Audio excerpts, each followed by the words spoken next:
Welcome back to Haunted and Historic Australia for our new segment, Ghosts of Oz. Here we bring you the most terrifying ghost stories recorded for Australia. Whether you believe in them or not is up to you, but they're guaranteed to give you shivers. Australia has hundreds of lighthouses, and most of them seem to be haunted.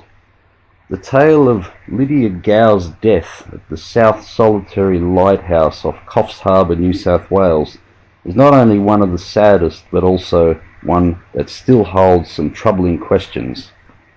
Lydia, Selina, was the daughter of David and Sarah Gow, born 1895. She was around 15 years old when her father became the principal keeper of the light in 1910. Earlier in his working life, David had been a marine engineer, but he decided that his growing family deserved to see him more often, so he entered the lighthouse service in 1897. Life on the island was tough for the Gow family. Rough seas often made it impossible for regular supplies to be delivered, and they were forced to live on mutton birds until the next delivery. David introduced rabbits to the island as an alternative source of food during these difficult times. According to family accounts, the 6 children who then made up the family all hated the life. In November 1912, the attractive Lydia fell ill with ptomaine, or food poisoning, and also contracted typhoid. The lighthouse signalling equipment was used to send a message to Coffs Harbour requesting urgent medical attention. The weather was bad, with a southerly making it impossible for Mr. W.H. Wood to land on the jetty, so the small launch that had braved the seas to bring him to the island put him ashore on the more protected northern side. There was no landing facility here, so Wood had to throw his bag onto the rocks and jump. He made it, but ripped out a couple of his fingernails in the process. When the doctor got to Lydia, he knew immediately that she was gravely ill. He had to return to Coffs Harbour and ask for urgent assistance from Sydney. A nurse and a doctor were sent, but their trip was delayed for 3 days in cyclonic weather. When they finally reached the island, Lydia was dead. South Solitary Island is predominantly rock. With the seas once again prohibiting travel and nowhere to bury Lydia, the family were forced to adapt. Understandably, Sarah Gow didn't want her daughter's body to be thrown into the sea. Instead, she was placed in an iron bathtub and covered in powdered lime or concrete, probably both. Another iron bathtub was placed upside down above her, and the tubs were soldered together. It was several days before the makeshift coffin was able to be taken off the island, but when it was, Lydia was buried in Newcastle just 2 days later. The terse language of death notices painted the scene. The funeral of Miss Lydia Gow, daughter of Mr. and Mrs. David Gow of Solitary Island Lighthouse, who died on Thursday from the effects of ptomaine poisoning, followed by typhoid fever, took place yesterday afternoon. The remains of the deceased had been brought from Solitary Island by steamer to Newcastle, and the funeral, which was attended by a large number of relatives and friends, moved from the residence of Mr. Robert Gow, Newcastle East. The interment was in the Church of England section of Sandgate Cemetery, which the service was conducted by the Reverend W.J. Ritchie of St. John's Church, Cook's Hill. What the death notice didn't say is that Lydia was almost certainly buried in her concrete and iron casket, a likelihood later confirmed through a reported investigation by the cemetery officials. After these terrible events, David Gow had to return to the lighthouse to clear out the family belongings and hand over to his replacement. He continued his career in lighthouses, serving on the Barrenjoey and Byron Bay lights. This might have been another one of the many sad tales associated with the dangers of lighthouse keeping, especially at that time, but there are other uncertainties in this story. One of those is the cause of Lydia's death. One source states that she had ptomaine poisoning as well as typhoid. Another says that she died of typhoid, enteric fever, and hemorrhage perforation. There is no doubt that she died of typhoid, but how did she contract the deadly disease? Usually carried in polluted water and food? And why did no one else in the family contract the disease? Uncertainties like these may lie at the base of the haunting of the South Solitary Island Light. Since at least the 1970s, lighthouse residents and visitors have reported the sound of footsteps in the lighthouse and unexplained interference with kitchen utensils and cutlery. One young resident reported a constant feeling that there was another presence in his room and had the sensation of his hair being tousled. Others have seen shadowy figures flitting around. A photograph of Lydia unaccountably falling from its wall hanging, doors locking and unlocking by themselves, and the sounds of sweeping in the passageways. These unsettling but harmless phenomena are typical of many homely hauntings and the standard fare of ghost stories around the world. Still, when she died, Lydia was old enough to be taking part in the family chores, and as her death certificate states, she was not attending school but engaged in domestic duties. Poor Lydia Gow, a young girl who really had no chance.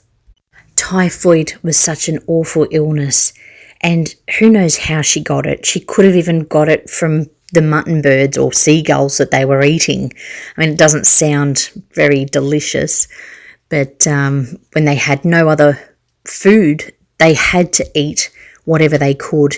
And it's believed that David Gow, her father, actually brought rabbits to the island so that they could eat something other than mutton birds or fish if they could find anywhere suitable to fish off the island, and anything else that they could find till they waited for another delivery to come from the mainland, which wasn't often. So unfortunately they had to rely on mutton birds to eat. Now David Gow, her father, before even coming into lighthouses, had near-death experience himself. He was a Presbyterian missionary and was on a ship or boat called the Dayspring the Third, and he was actually lost at sea for weeks, and his family had given up hope of his survival. But he did survive and was able to make it home. When he did get back to his family, he decided in going into the lighthouse keeping as a way that he would have more of a stable job and be at home with his family so long as he could keep his family with him. But this didn't always work out, as we found in the case of Lydia. Being in such a remote area as the South Solitary Lighthouse meant that help couldn't come fast enough for Lydia. It also couldn't come fast enough for the other two children that he had with Sarah, his wife, that died previous to Lydia. So Lydia wasn't the only death that the family had out of their children. The first who died was of an illness when they were at the Seal Rocks Lighthouse. Their daughter, Sarah Jr., died in 1907 from a sickness that they weren't able to get help fast enough for. Only 2 years later, they lost their son, Robert, who, while they were at the Port Stephens Lighthouse, passed away from a spinal meningitis whilst he was trying to get treatment for it. Unfortunately, the life of a lighthouse keeper is one of isolation, and if they've got their families with them, it's isolation for the families as well. And God help them if they need help, because there's not often help close by. And this is also in the early 1900s. And Lydia died in 1912, so it was only a couple of years after her brother that she died herself at 17. Robert was 12, and Sarah Jr. was only a couple of years old. So unfortunately, the younger they were, the more susceptible to illness, and then the further away they were from shore or from the mainland, the less chance they had of being saved. Now, typhoid could have definitely have been something she could have been treated for at the time. However, there was no guarantee she could survive it, even if she was on the mainland. But she had a better chance if she had have been. But unfortunately, due to the isolation, there was no way to get her help. Not as fast as what she needed it. and fancied Dr. Woods breaking his nails even trying to get onto the island due to the rough seas. It was a terrible time. And we hear of all these stories that follow Lydia's death. We hear about a near miss for the family of a Mr. Eric Mackay, who was part of the lighthouse staff at the South Solitary Lighthouse Island. He had a daughter, almost 2 years old, take a handful of pills and swallow them. She almost died had it not been for them trying to get her to the mainland and the rough seas causing her to be violently ill on the journey over to the mainland, that she threw up the pills and thus it saved her life. Poor little Tracy Mackay. I bet her descendants have got that story to pass on. Speaking of descendants, a Brian Crossingham, one of the descendants of the lighthouse keepers, has compiled information and photos about the South Solitary Island Lighthouse, which is quite interesting if you can get your hands on it. One of Lydia's siblings, a John Gow, described later on of hating living at the South Solitary Island. Losing Lydia as well as the other siblings must have been hard on him. Although they were only there for a few years, it must have made an impact for him to hate the place so much. Which brings us to David Squibb, the boy through the 1970s living on the island, states that he too was touched by Lydia, he believes, who was tussling his hair. And he says that he even caught a glimpse of a ball of light that he believed was Lydia. Many people have said that they've seen things at the lighthouse. David himself comes back to the island to do maintenance, along with many other volunteers who spend their time going over and looking after this now landmark. Has even thought of maybe staying a couple of nights to see if anything happens. And some of the staff who were with the precision helicopters who give people the opportunity for a scenic flight over the area of the lighthouse and the reserve. Jo Young, the office manager, has said that she has encountered things as well, such things as mentioned earlier, Lydia's photograph flying off the wall, spirits manipulating Lydia's photo in a frame. She says that the frame was put back and it came off again, but it was the only one that had been messed with. So they too believe that the strange goings on that they witness, things being moved around in different areas that shouldn't be there, they believe that's Lydia making contact with them as well.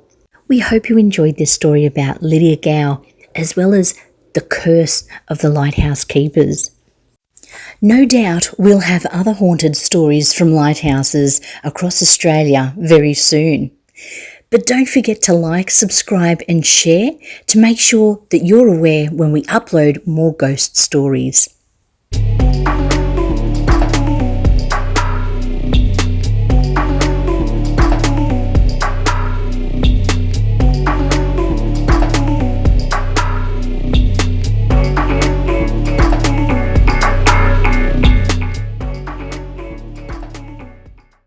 In the earth.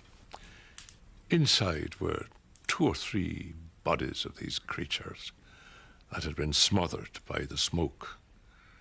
And what is to me more curious, at the side of this den, against the wall, crouched the skeleton of a human being.